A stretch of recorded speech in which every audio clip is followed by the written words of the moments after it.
আপনারা এখন দেখছেন সনাতন মিডিয়া প্লাস। সমাগত শ্রী ভগবানের অনুরাগী প্রিয় ভক্তগণ, সাধুজন, সন্তজন, মহতজন, বৈষ্ণবজন, শ্রদ্ধাশীলা, ধর্মশীলা, দেবী মূর্তি, ধর্মমূর্তি, মাতৃশক্তি মাতৃগণ, সকল ভক্তচরণে সশ্রদ্ধ দণ্ডবত প্রণতি। হরি হরি বড় শেল মরমে রহিল, পাইয়া দুর্লভ তনু, শ্রীকৃষ্ণ ভজন বিনু জন্ম মোর বিফল হইল। শ্রী ভগবানের করুণা ব্যতীত, কৃপা ব্যতীত, অনুকম্পা ব্যতীত আমাদের জীবন সফল হতে পারে না, মঙ্গলময় কল্যাণময় হতে পারে না। যে পাটা বাড়িয়েছি আরেকটি পা সামনে দেব, এ শক্তি আমার না, এটি তার। যে নিঃশ্বাসটি গ্রহণ করলাম প্রত্যাহার করতে পারবো কি না, এটা আমার শক্তিতে নাই, তারই কৃপা। আমরা অর্থ রোজগার করি, পরিবার পরিজন এদের বেঁচে থাকার জন্য অর্থ প্রয়োজন। কারণ অর্থের দ্বারা, কর্মের দ্বারা অর্থ, অর্থের দ্বারা জীবিকার দ্বারা জীবন ধারণ। কিন্তু জীবন ধারণ কিসের জন্য? এই যে বেঁচে আছি, জীবন ধারণ করে আছি কিসের জন্য? এই প্রশ্নের উত্তর সহসা আমরা পাই না। কর্ম করি অর্থের জন্য, অর্থ রোজগার করি পরিবার পরিজনদের খাওয়াবো বলে, জীবিকা নির্বাহ তাদের পরিচালনা করবার জন্য, খাই বেঁচে থাকার জন্য। কিন্তু বেঁচে আছি কেন? এই প্রশ্নের উত্তর জানা নাই। আমাদের হৃদয়ে একটা ব্যথারূপ শেল বিদ্ধ হয়ে আছে। হরি ভজন বিনা, ভগবত ভজন বিনা এই ব্যথা যাওয়ার নয়। এজন্য ঠাকুর মশাইয়ের অনুভূতি, পাইয়া দুর্লভ তনু, শ্রীকৃষ্ণ ভজন বিনু জন্ম মোর বিফল হইল। ভজন বিনা জন্ম বিফল হইল। কেন ভজন ছাড়া জীবন সফল হবে না? বলো, তার করুণা, তার কৃপা ব্যতীত কিছু হওয়ার নয়। এজন্য সর্বাগ্যে ভগবানের করুণা, ভগবানের কৃপা এটি প্রাপ্তির জন্য ভজন প্রয়োজন। কিন্তু ভজন পথে তো এসেছি আমরা। ভজন পথে, সাধু সঙ্গের পথে, প্রগতিশীলের পথে এসেছি, কিন্তু শান্তি অধরা কেন? জীবন সফল নয় কেন? এই প্রশ্নের উত্তরে আমি আজ একটি মার্মিক তত্ত্ব আপনাদের সামনে শ্রী গুরু মহারাজের কৃপায়, শাস্ত্র কৃপায় উপস্থাপন করছি। কৃপা করে, দয়া করে, করুণা করে করজোরে মিনতি করছি, সতর্ক সাবধানতার সহিত শ্রবণের। কোলাহল না করে শ্রবণ করুন। আমাদের জীবনের দুইটি দিক, একটি শ্রদ্ধা, একটি সন্দেহ। আবার বলি, আমাদের জীবনের দুইটি দিক, একটি শ্রদ্ধা, একটি সন্দেহ। আপনাকে বেছে নিতে হবে এ দুটির কোন পথে আপনি যাবেন। একটি পথ নির্ণয়ের উপরেই নির্ভর করছে আপনার জীবনের সফলতা, বিফলতা, ধ্বংস এবং সৃষ্টি। কারণ শ্রদ্ধা যার জীবনে আছে, তার জীবনে মঙ্গল আছে, কল্যাণ আছে, প্রেম আছে, ভক্তি আছে, প্রাপ্তি আছে, নিঃসংশয় আছে, নির্ভরতা আছে। কিন্তু যার জীবনে শ্রদ্ধাবিহীন সন্দেহ আছে, তার জীবন ধ্বংসময়, পতনময়, অকল্যাণময়। তার বুকে সর্বদা শেল বিদ্ধ। সে মানুষের অস্তিত্ব সংকটে। আপনাকেই বেছে নিতে হবে সন্দেহের পথে না শ্রদ্ধার পথে। খুব সতর্কপূর্বক আচার্যগণ বলেছেন, মন্দিরে দেবতার পূজা, বিগ্রহ আরাধনা হরিনাম সংকীর্তন, ভাগবত শ্রবণ, তীর্থ পর্যটন, দান ধ্যান, সৎকর্ম সকলই বিফল হবে যদি আপনার জীবনে শ্রদ্ধা না থাকে। হরিনাম করেও কিছু পাবেন না, শ্রদ্ধা নাই। মন্দিরে গিয়ে বিগ্রহ সেবা করে কিছু পাবেন না, কারণ শ্রদ্ধাহীন বিগ্রহ প্রতিমা, কাঠ, মাটি। সাধুসঙ্গ করেও কিছু পাবেন না, কারণ শ্রদ্ধাহীন সাধুসঙ্গ শুধু সময় কাটানো। এজন্য আপনার জীবনের সমস্ত সফলতা, সমস্ত প্রাপ্তি, কল্যাণ, মঙ্গল, প্রেম, ভক্তি, উদ্ধার, শ্রেয় সবকিছু নির্ভর করছে এই একটি বেদির উপরে, আদৌ শ্রদ্ধা। যদি সন্দেহ আসে জীবনে, শ্রদ্ধাবিহীন সন্দেহ যার জীবনে, আমি ভগবানের ধ্রুব সঙ্গীতের সুর মিলিয়ে বলতে পারি তার ধ্বংস অনিবার্য। সন্দেহের মধ্যে ধ্বংস অনিবার্য। সন্দেহ সংশয়নে আর সংশয় আত্মা বিনাশতি, ভগবান বলেছেন সংশয়ের দ্বারাই মানুষের বিনাশ আসে। নিখিল শাস্ত্রের আদিতে আদ্য হলো শ্রদ্ধা। শ্রী ভগবান নিজে বলছেন শ্রদ্ধাবান লভেত জ্ঞানাম তৎপরে সংযতেন্দ্রিয় জ্ঞানাং লব্ধ পরং শান্তি অচিরেনা অধিগচ্ছতি। শ্রদ্ধাহীন কর্ম তামস কর্ম। আপনি ভাগবত বলছেন, ভাগবত শ্রবণ করছেন, বিগ্রহ সেবা করছেন, হরিনাম করছেন, তীর্থ পরিভ্রমণ করছেন, আপনি বৈষ্ণব সেবা করছেন, গ্রন্থ অধ্যয়ন করছেন, কিন্তু মূলে যদি নিষ্ঠা বা শ্রদ্ধা না থাকে, তবে ভগবান বলছেন এটি হস্তি স্নানের ন্যায় নিষ্ফল, বৃথা।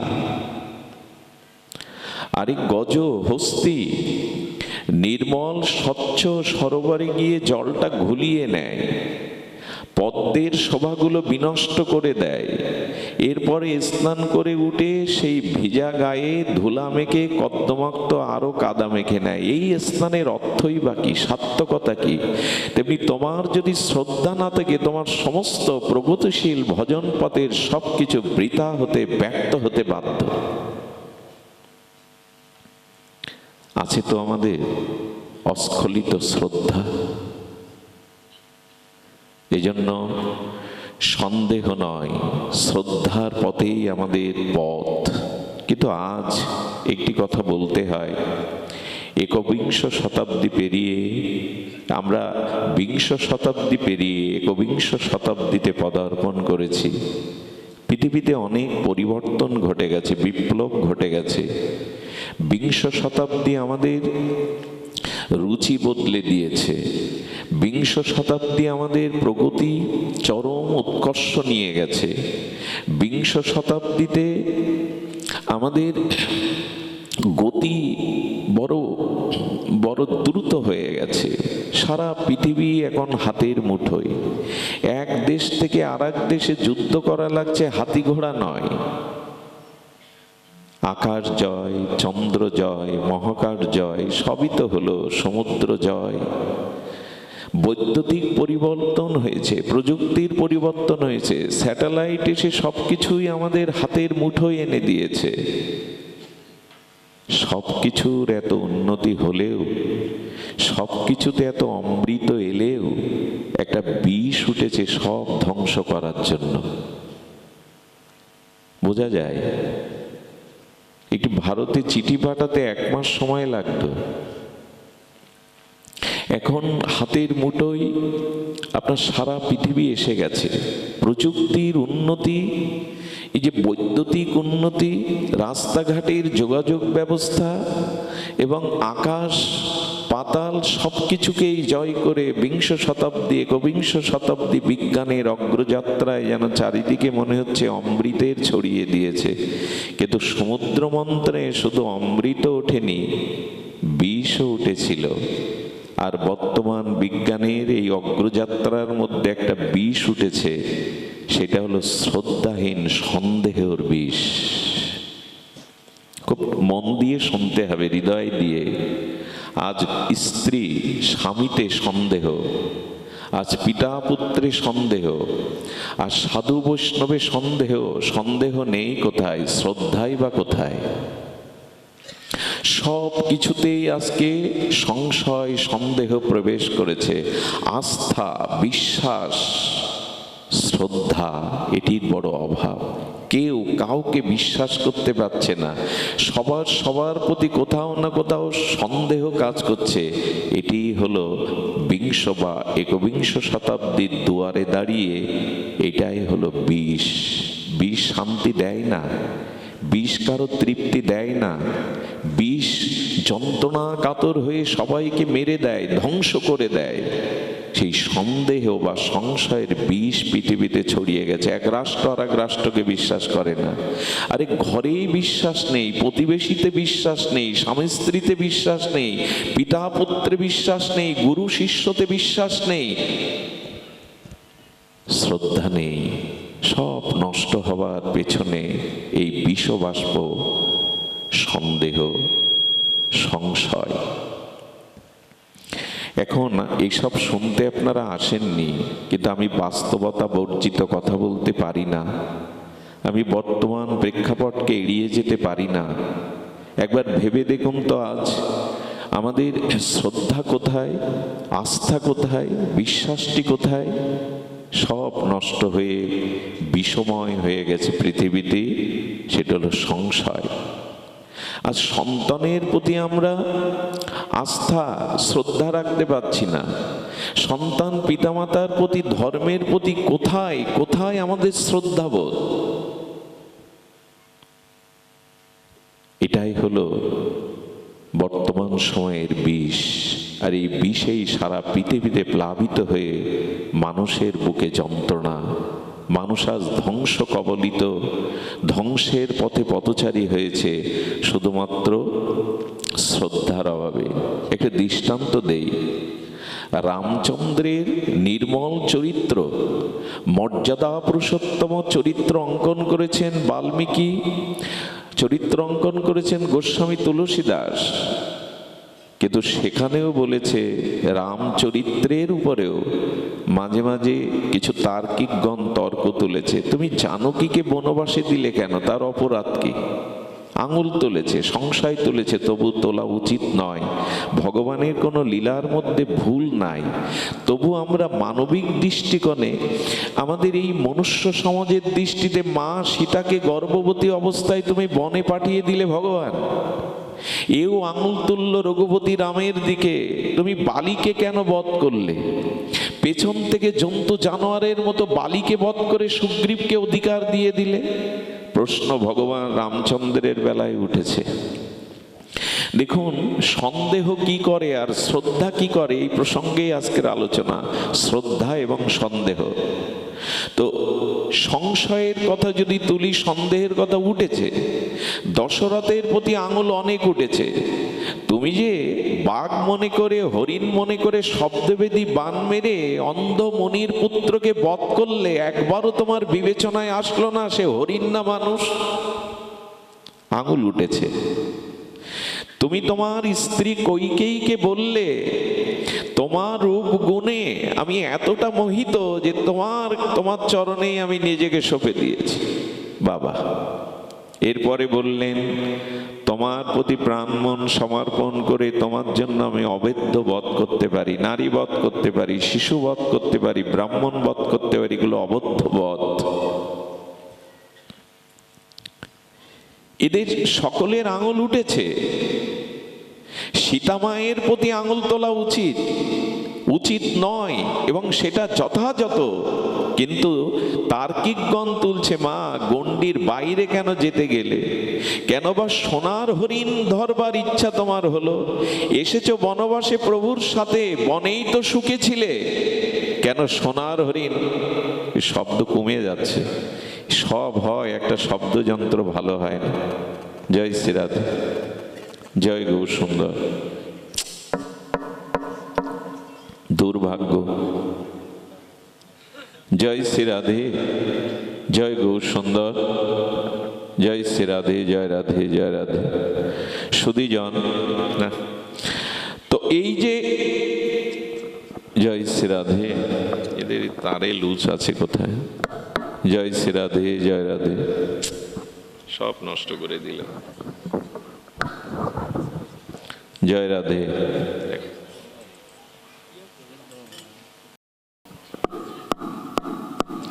জয় শ্রী রাধে, জয় রাধে।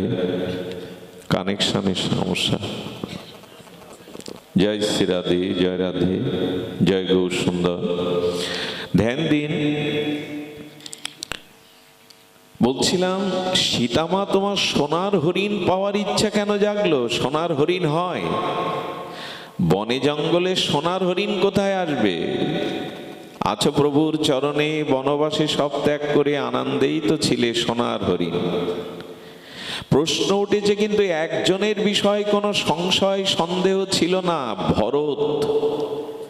সাধুদের মধ্যে সর্বশ্রেষ্ঠ হলো ভরত। তার কোনো চরিত্রে কোনো প্রশ্ন ওঠেনি, কিন্তু সেই ভরতই সব থেকে যন্ত্রণা কষ্ট পেতে হলো বিনা দোষে, একটি কারণে, সেটি হলো সন্দেহ। খুব মার্মিক কথা। সন্দেহ কেন? কইকেয়ী রামকে বনবাসে পাঠিয়ে ভরতকে রাজা করার পেছনে সবার ধারণা ছিল এতে ভরতেরও যোগ সাযোগ আসে। মা ছেলে মিলে সব আগুনে পুড়িয়ে ছারখার করে দিল, অথচ ভরত জানেই না। একটি সন্দেহ ভরতের মতো সাধুকে কোথায় নামায়, কত কষ্ট পেতে হয় দেখুন, ছারখার হয়ে যায়। কইকেয়ীর এই সন্দেহের কারণে দশরথ বলল ভরত যেন মৃত লাশে আগুন না দেয়।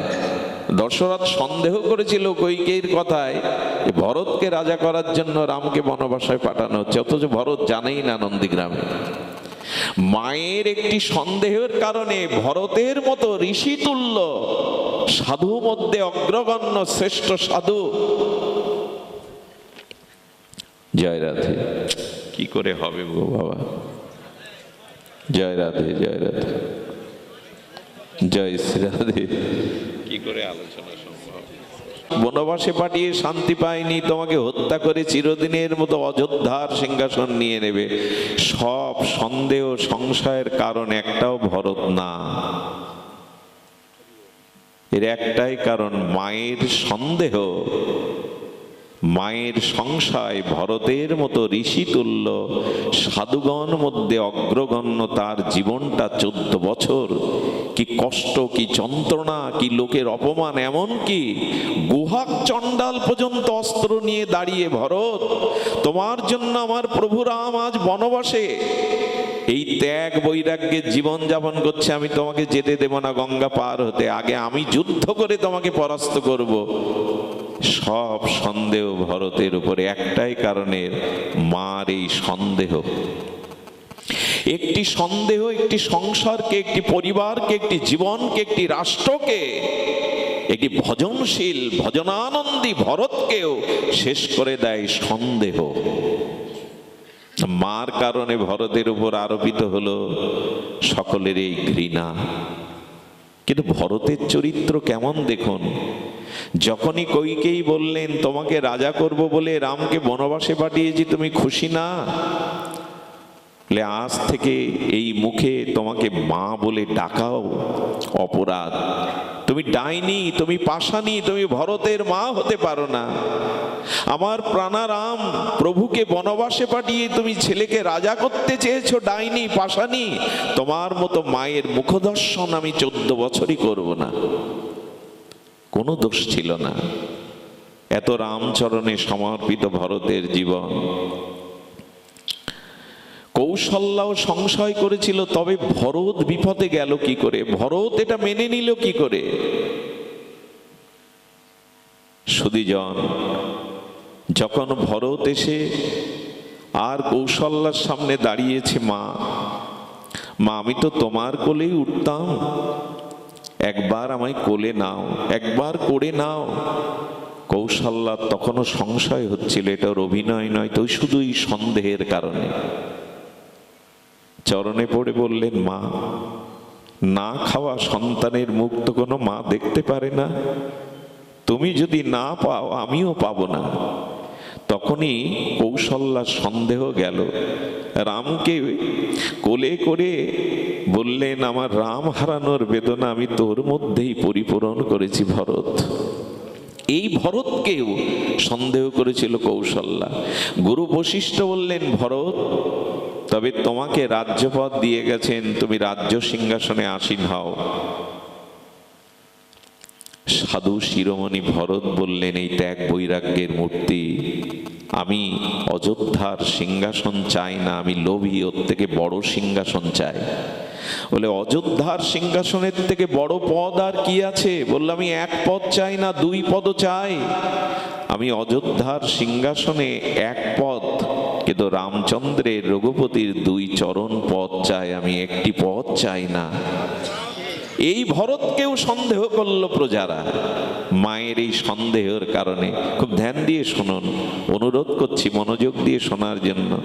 বলেন, এই সিংহাসন তোমারই যোগ্য, তুমি বসো। বলে, এই সিংহাসনে বসলে ধরিত্রী দ্বিখণ্ডিত হয়ে পাতালে প্রবেশ করবে। বশিষ্ঠদেব বলছেন, হিরণ্যকশিপুর রাবণ সিংহাসনে বসেছে, ধরিত্রী দ্বিখণ্ডিত হয়নি, তোমার মতো ভরত বসলে কেন দ্বিখণ্ডিত হবে? বলে, যেটা হিরণ্যকশিপুর রাবণ করেছে সেটা যদি রামের ভাই হয়ে করি, ধরিত্রী পাপের ভার বইতে পারবে না, তাই ওই সিংহাসনে আমি বসবো না। এই ভরতকেও সংশয় করা হলো, সন্দেহ করা হলো।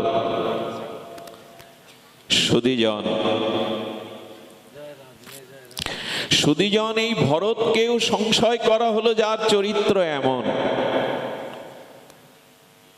জয় শ্রী রাধে। কি করব, আমার কি করার আছে বাবা? কিছুই বলতে পারছি না বাবা। জয় শ্রী রাধে। ভগবান জয় শ্রী রাধে।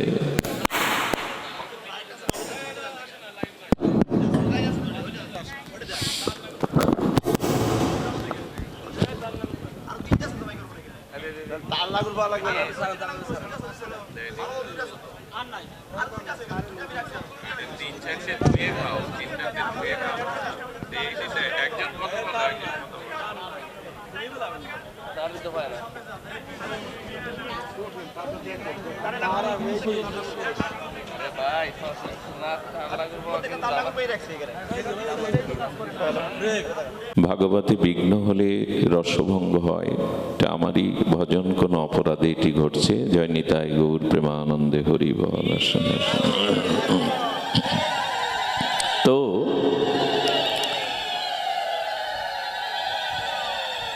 ভরতের জীবন এই সন্দেহ সংশয় নিমজ্জিত হলো। কোনো দোষ স্পর্শ করতে পারে না ভরতের।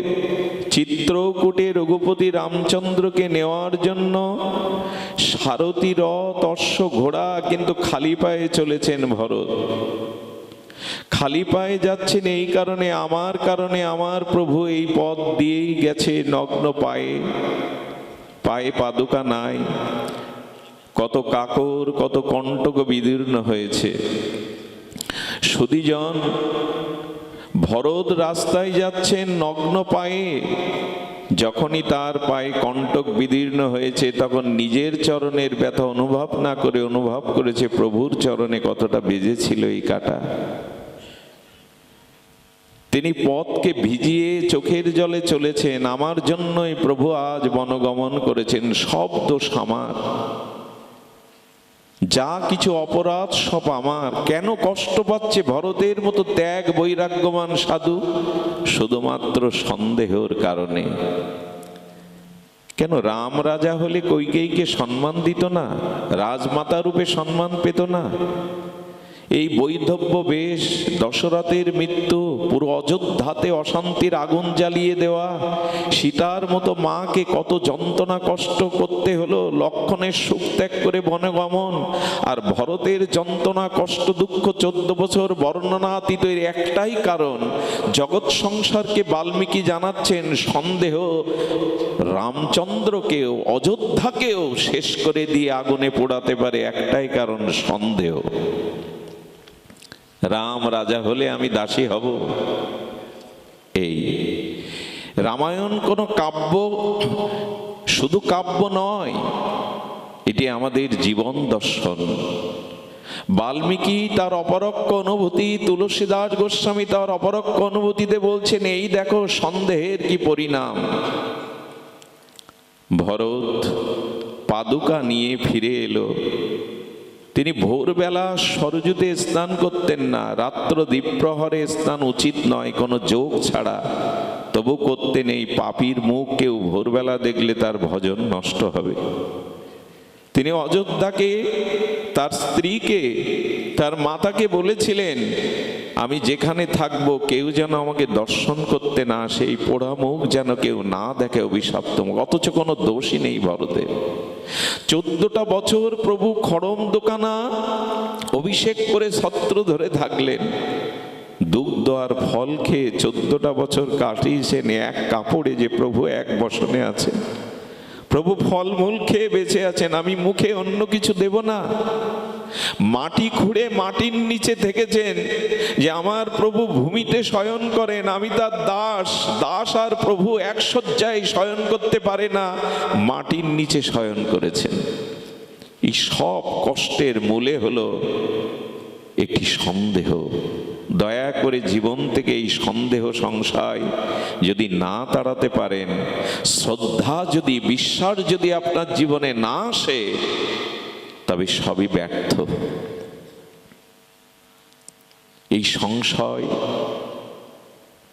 এই যে সন্দেহ, আজকে আপনার আমার জীবন যদি আপনি খুব বিচার করেন, দেখবেন এখানে যা কিছু অশান্তির মূলে এটি সন্দেহ।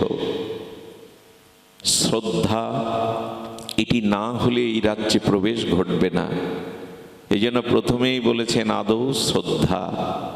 এই যে সাধু সঙ্গ আমরা করছি, এই সাধু সঙ্গ, হরিকথা শ্রবণ করছি, এতেও যদি শ্রদ্ধাযুক্ত না হয়, তাহলে সাধু সঙ্গ হরিকথাতেও কি কাজ হয়?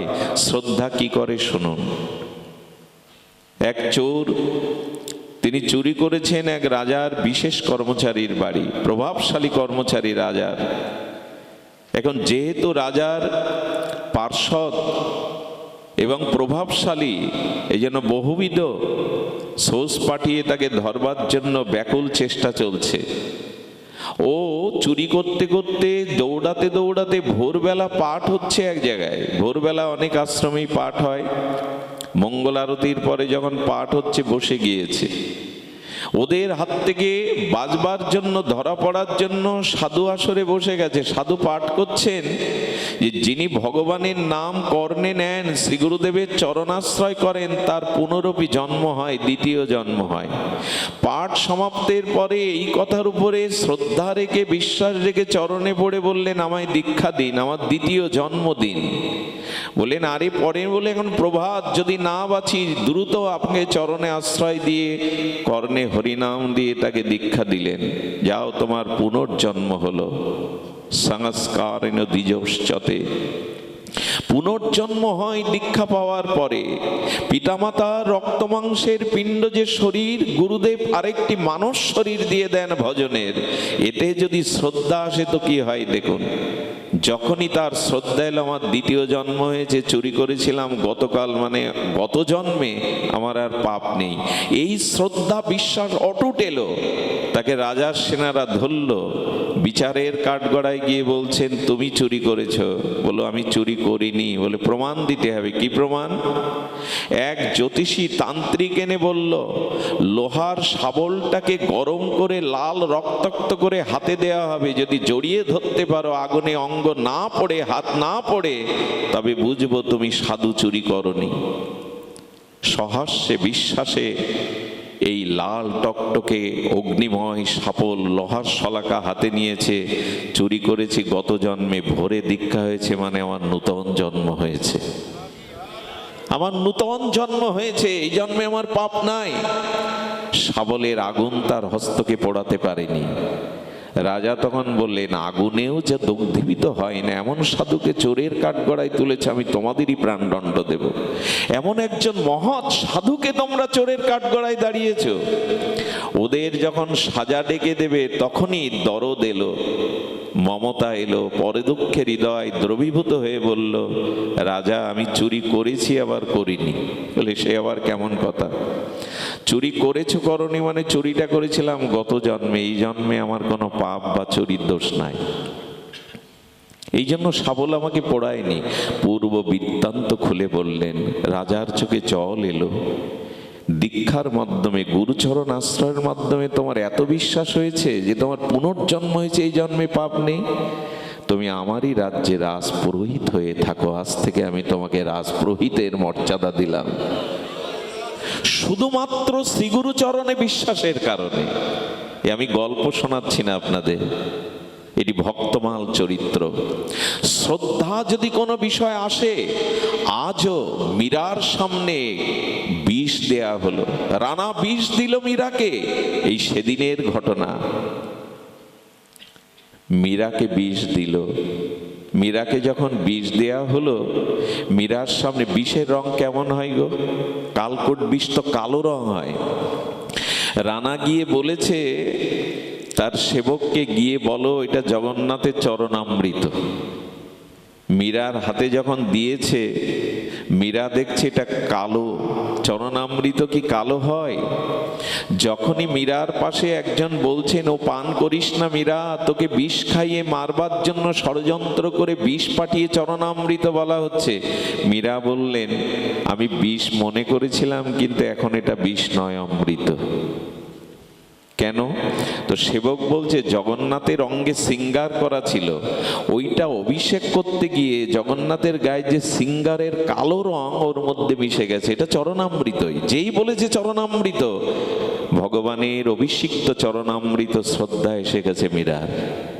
ওই শ্রদ্ধার দ্বারা বিষকে পান করতে গিয়ে দেখে ওর মধ্যে তার গিরিধারী লাল এসে বসে গেছে, অর্থাৎ বিষ মীরার অমৃত হয়ে গেল শুধু চরণামৃত শ্রদ্ধায়। গল্প শোনাচ্ছি আপনাদের, গল্প না। মীরার বিষ অমৃত হয়ে গেল শুধুমাত্র চরণামৃত এই বিশ্বাস এনে। আর ভগবান শ্রদ্ধা বিশ্বাসের মূল্য দিতে জানেন। যেই মীরার শ্রদ্ধা এসেছে এটা অমৃত, সেই ভগবান অমৃতময় ওর মধ্যে এসে বসে গেছে।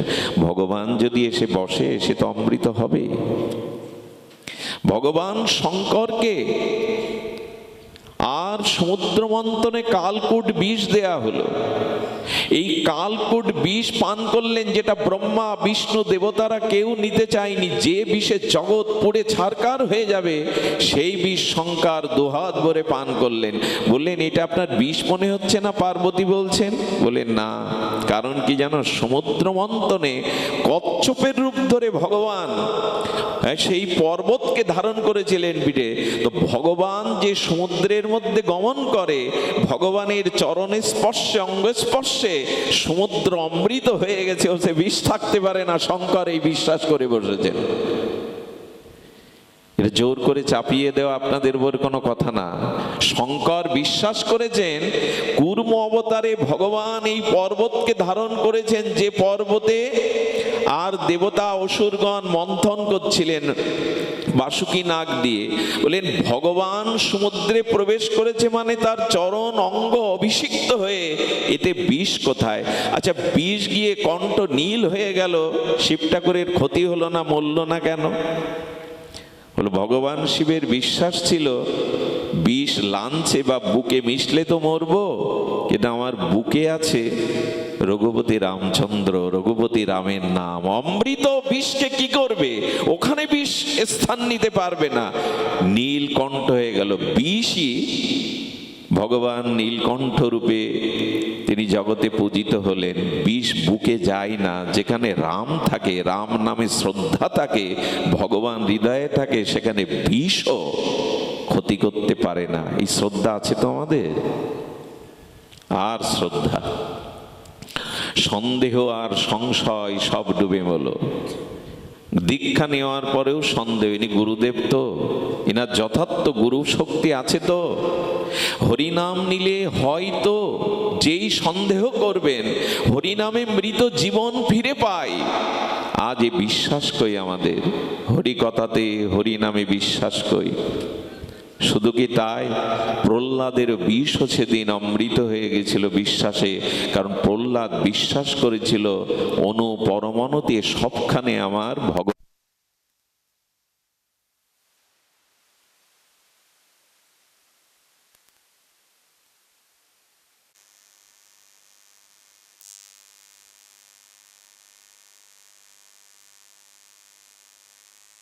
রাধে, জয় শ্রী রাধে। তো আমরা বলছিলাম প্রহ্লাদ মহারাজের বিষ অমৃত হয়ে গেল। সবই হয়।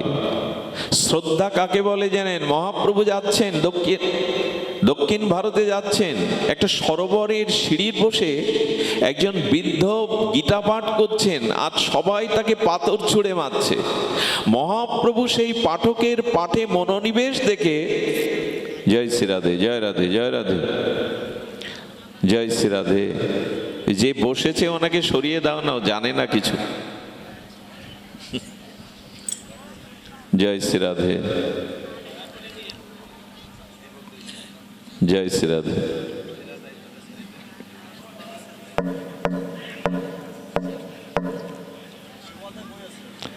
জয় শ্রী রাধে,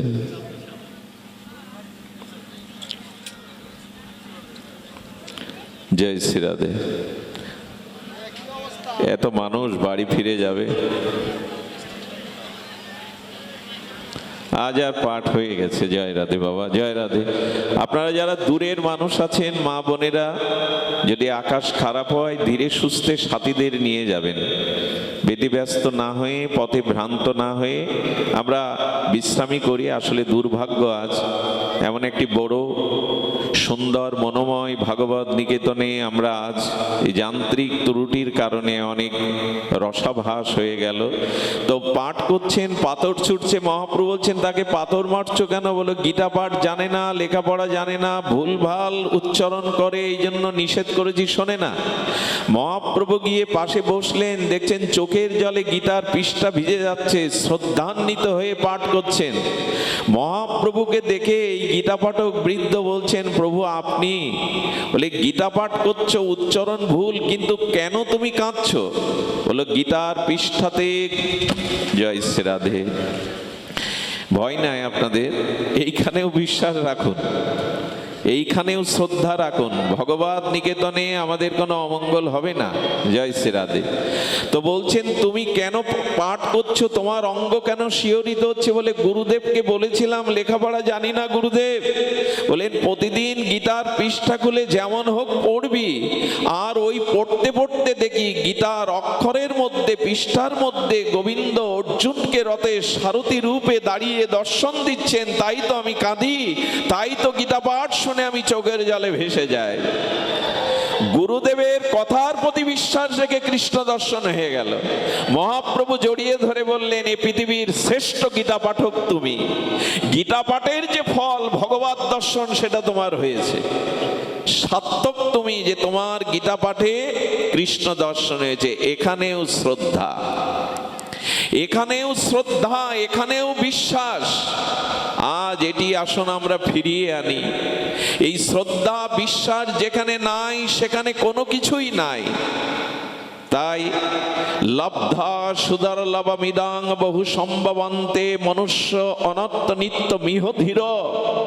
বুদ্ধিমান ব্যক্তি বহু জন্মের পর প্রাপ্ত জগতে সুদুর্লভ পরমার্থময় এই শরীর পেয়েছে, বিবেক পেয়েছে। আর এই অনিত্য মনুষ্য জন্ম পেয়ে মরণশীল দেহে পতনের পূর্বেই এই শ্রদ্ধা বিশ্বাস এনে হরিলাভের যত্নশীল হন, হরিলাভের জন্য যত্নশীল হন। এই অনিত্য সুদুর্লভ মনুষ্য জন্মে সময় বড় কম, বিশ্বাসকেই আশ্রয় করুন। আপনাদের মনে আছে সেই গুরুদেব তাকে নিচকুল ভেবে দ্রোণাচার্য দীক্ষা দিলেন না। আর দ্রোণাচার্য দীক্ষা না দিলে কি হবে? একলব্য মাটির মূর্তি তৈরি করে গুরু মনে করে করে ওইখানেই তিনি এমন বিদ্যা অর্জন করেছিলেন যেটা অর্জুনকেও শঙ্কিত করেছিল। একলব্যের অঙ্গুলি কেটে নিয়েছিলেন, এ যদি বেঁচে থাকে তো অর্জুনের বীরত্ব ম্লান হয়ে যাবে। শ্রদ্ধায় সবকিছু যাকে দীক্ষা দিল না, নিচকুল বলে তাড়িয়ে দিল। একলব্য জঙ্গলের মাঝে মাটির গুরুমূর্তি তৈরি করে তাকে পুষ্পাঞ্জলি দিয়ে গুরুকে প্রণাম করে তীরন্দাজ হয়ে শ্রেষ্ঠ হয়ে গেল। শ্রদ্ধায় হয়, সন্দেহতে হয় না, অবিশ্বাসে হয় না। তাই শ্রদ্ধান্বিত শ্রবণ কীর্তন যদি এই সাধু সঙ্গে হরিকথাতে গুরু মন্ত্রে বিগ্রহ সেবায় আপনার শ্রদ্ধা সে সব হয়ে যায়। আমাদের গোপাল ভট্ট গোস্বামী পাদের মন্দিরে তিনি শিলাতে আর পূজা দিতেন। এক মা সমস্ত মন্দিরে ভগবানের সিঙ্গারের জন্য ভালো ভালো পোশাক তৈরি করে নিয়ে গেছেন।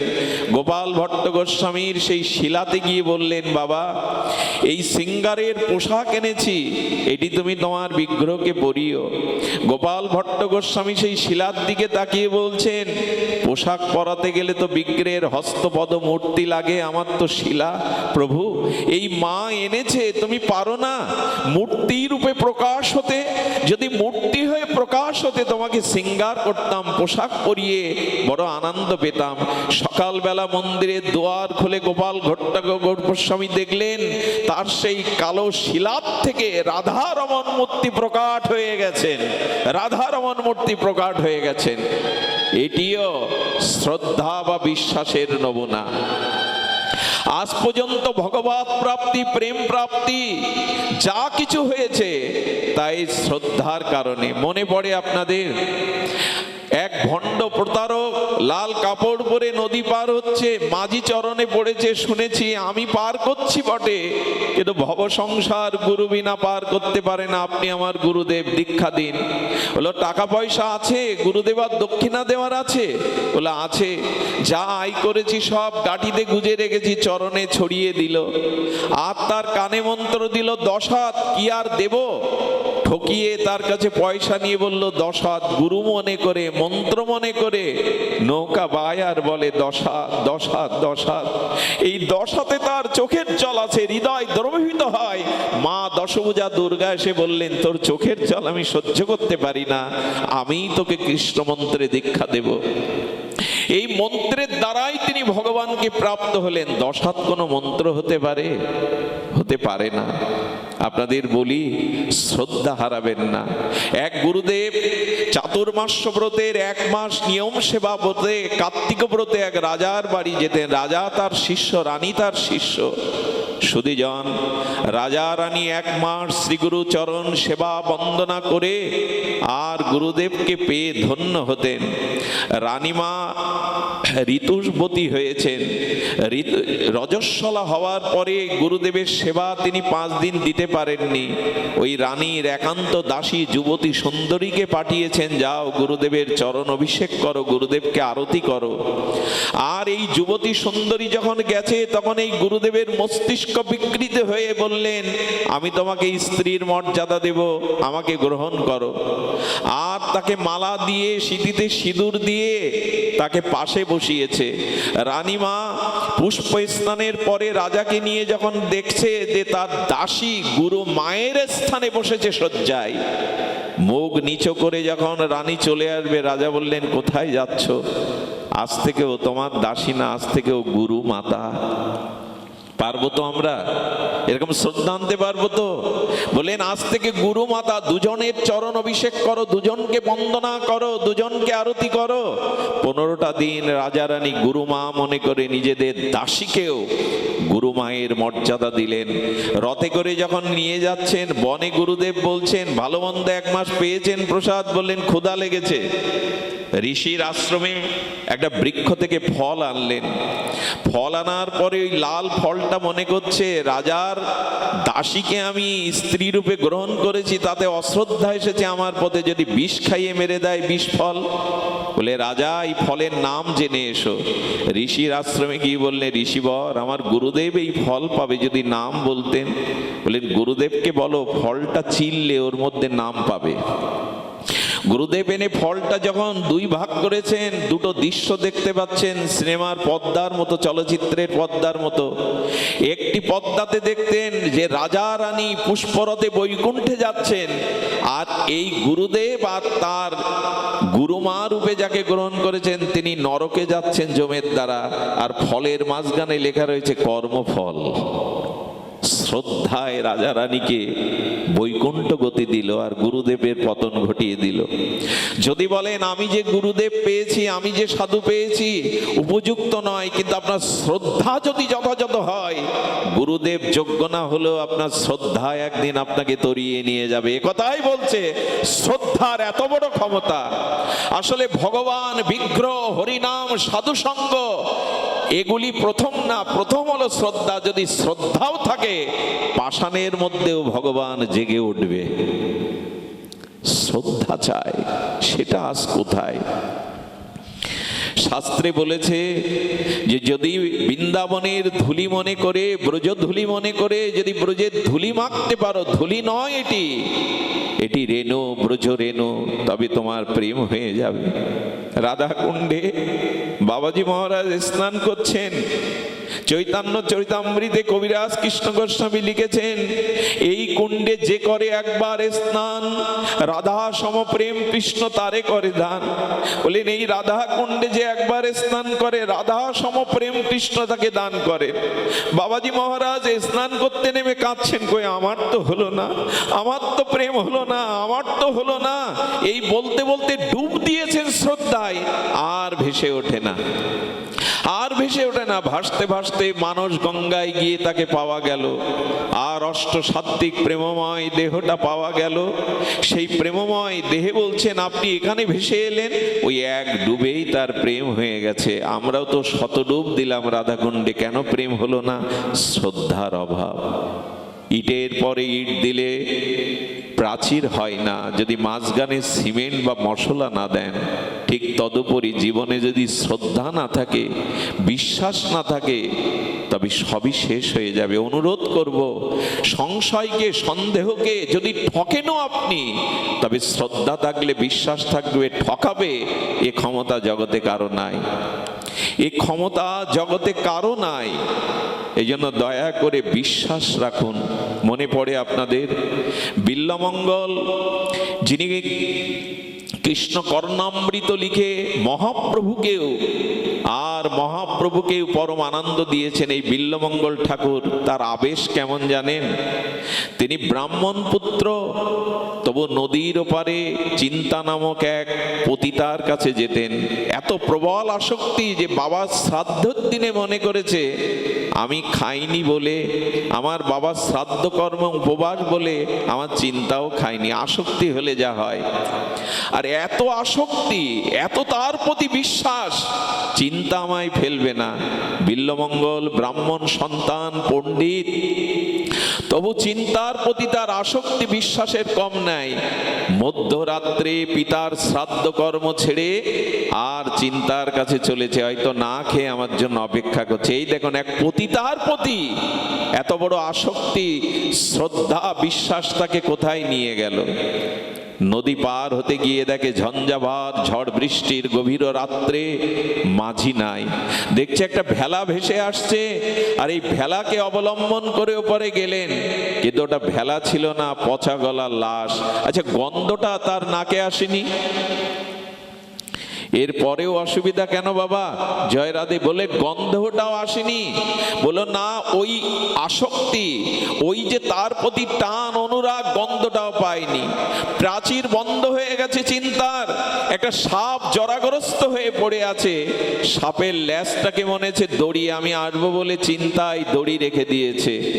সাপ পার হয়ে যখন দরজায় কড়া নাড়ল, চিন্তা প্রদীপ জেলে, ঝড় তখন থেমে গেছে, দেখছে মরা লাশের গন্ধ। তুমি এসেছো ঠাকুর, তুমি এসেছো। জয় রাধে, জয় রাধে, জয় রাধে। তুমি এসেছো ঠাকুর, তোমার গায়ে মরা পচা লাশের গন্ধ।